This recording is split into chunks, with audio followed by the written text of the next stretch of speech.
ఈ వీడియో ముఖ్యాంశాలకి స్వాగతం సుస్వాగతం. ఈ వీడియోలో మీరు చూడబోతున్నారు ఏ డే ఇన్ మై లైఫ్. ఇది బేసిక్గా వీకెండ్ బ్లాగ్ అనమాట.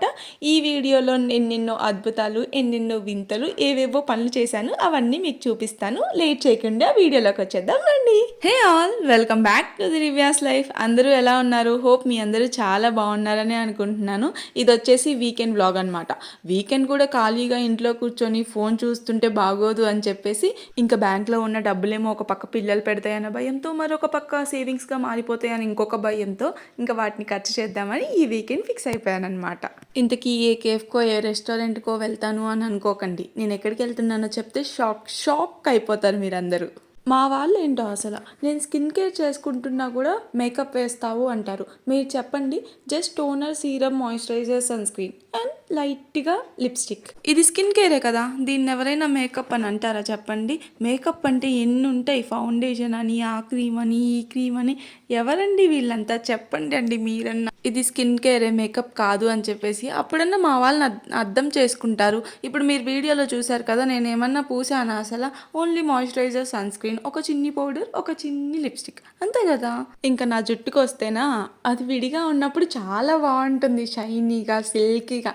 ఎక్కడికన్నా బయటికి వెళ్దాం, లేదా ఏదైనా ఫంక్షన్ ఉంది రేపు, మంచిగా రెడీ అవ్వాలి, ఆరెల్స్ ఇంకొకటి ఈ హెయిర్ స్టైల్ వేసుకోవాలి అన్నప్పుడు అబ్బా గడ్డిలాగా కనిపిస్తుంది. అసలు ఇంకొకటి చెప్పనా, నాది హెడ్ బాత్ చేసిన రోజు నాకు అస్సలు నచ్చదు నా హెయిర్. నెక్స్ట్ డేకి అసలు ఎంత బాగుంటుంది, అబ్బా రోజు ఇలా ఉంటే ఎంత బాగుంటుంది అనిపిస్తుంది. అండ్ ఇంకా మనకి బయటికి వెళ్ళే ముందే అన్నీ గుర్తొస్తాయి అనమాట. ఆకలని, అది చేయాలి, ఇది చేయాలి, అయ్యో అది మర్చిపోయానే, ఇది మర్చిపోయానే. ఇక్కడ మా వాడు చూడండి, దాగుడు మూతలు ఆడుతున్నాడు, బూచి అంట. ఏంటక్క నీ దగ్గర ఈ శాఖలు కూడా ఉన్నాయంటే, ఉన్నాయి, అప్పుడప్పుడు అలా బయటపడతాయి, మీరు భయపడకండి, చూసి ఆస్వాదించండి వాటిని. నాకు ఈ మధ్య ఏంటో అసలు వీకెండ్ బయటికి వెళ్ళి ఆ ప్లేస్ చూడాలి, ఈ ప్లేస్ చూడాలి అని పక్కన పెడితే, ఇంట్లో కూర్చొని ప్రశాంతంగా ఫోన్ చూస్తూ పడుకుంటూ ఒక పక్కన ఒక చిప్స్ ప్యాకెట్ పెట్టుకొని, ఆరెల్స్ ఇంకేమన్నా తినేవి పెట్టుకొని తింటూ ఫోన్ చూడాలనిపిస్తుంది. నా ఏజ్ వాళ్ళందరూ బయటికి వెళ్ళి అంతా తిరిగేసి వస్తుంటే నాకేంటో ఇవి.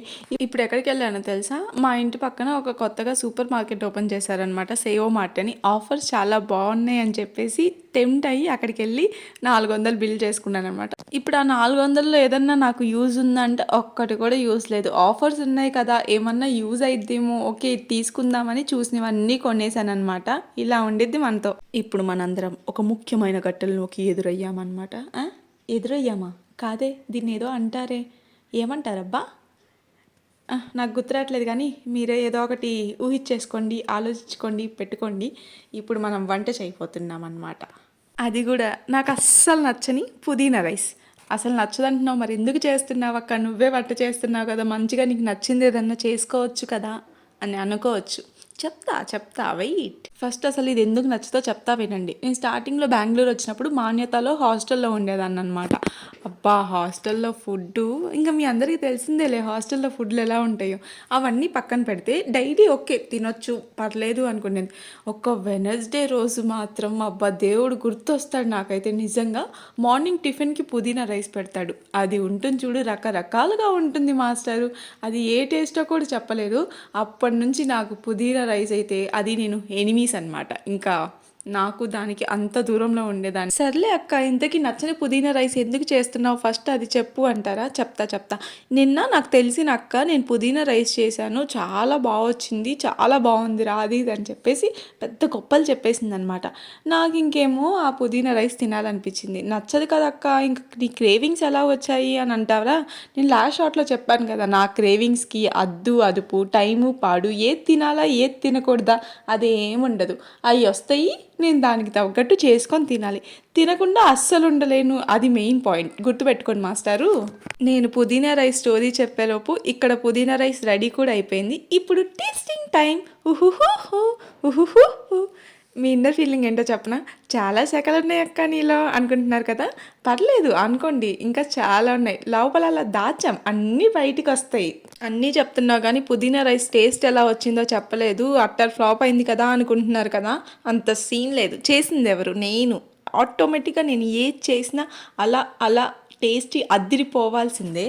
నార్మల్‌గా తింటే పుదీనా ఫ్లేవర్ వస్తుంది. పుదీనా ఫ్లేవర్ మనకి నచ్చదు కాబట్టి నచ్చలేదు. కానీ రైతాతో తింటే మాత్రం సూపరో సూపర్. బైక్ మీద బయటికెళ్ళడం అంటే రెడీ అవ్వడం వేస్ట్. ఎందుకంటే మనం జడేసుకున్నా, ఏసుకోకపోయినా పిచ్చిదానిలాగా కనిపిస్తాం. అది ఆటోమేటిక్‌గా అలాగే తయారైపోయిద్ది కాబట్టి. అలా పుదీనా రైస్ తినేసి ఇంక అలా సినిమాకెళ్ళాననమాట. మా అమ్మ అన్నది నిజమేమో అనిపిస్తుంది ఈ మధ్య. ఎందుకంటే వారానికి ఒక సినిమాకెళ్తున్నాను కాబట్టి. సినిమా మాత్రం ఉంది అబ్బా! కామెడీ చాలా బాగుంది అసలు సినిమా. బాగా ఎంజాయ్ చేయొచ్చు. మీరు పక్కాగా సినిమాకెళ్ళండి. 3 హార్స్ అరే ఎందుకొచ్చాము అన్న మూమెంట్ ఒక్క సెకండ్ కూడా ఉండదనమాట. అంత బాగుంది సినిమా. నేనైతే భలే అంటే భలే ఎంజాయ్ చేశాను. సినిమాకి పక్కన పెడితే సినిమా చూడ్డానికి ఎంతమంది వచ్చారో అంతమంది కూడా చూడండి ఈ పాప్కార్న్ సెక్షన్ దగ్గరే ఉన్నారు. అంటే మనం కూడా వెళ్తాంలేండి, కానీ చెప్తున్నాను. ఏ మాటకి ఆ మాట. సినిమా టికెట్ ప్రైస్‌తో ఈక్వల్‌గా ఉంటుంది పాప్కార్న్ ప్రైస్. దీనికి ధర్నా చేయాలి మనందరం కలిసి. సినిమా టికెట్ ప్రైస్ ఒకలాగే, పాప్కార్న్ ప్రైస్ ఒకలాగే ఉంటే నాలాంటి పాప్కార్న్ లవర్స్ సినిమా చూసేటప్పుడు ఎలాగ చెప్పండి? అసలే మన బ్యాంక్ బ్యాలెన్స్ ఎప్పుడూ లోగా ఉంటుంది. సర్లేండి, ఇలా అయితే నా వీకెండ్ గడిచింది. కొంచెం ప్రొడక్టివ్‌గా. ప్రొడక్టివ్ ఏం లేదులేండి. సర్లేండి, మీకు గాని ఈ వీడియో నచ్చితే make sure to like, share and subscribe. ఉంటాను. Bye bye.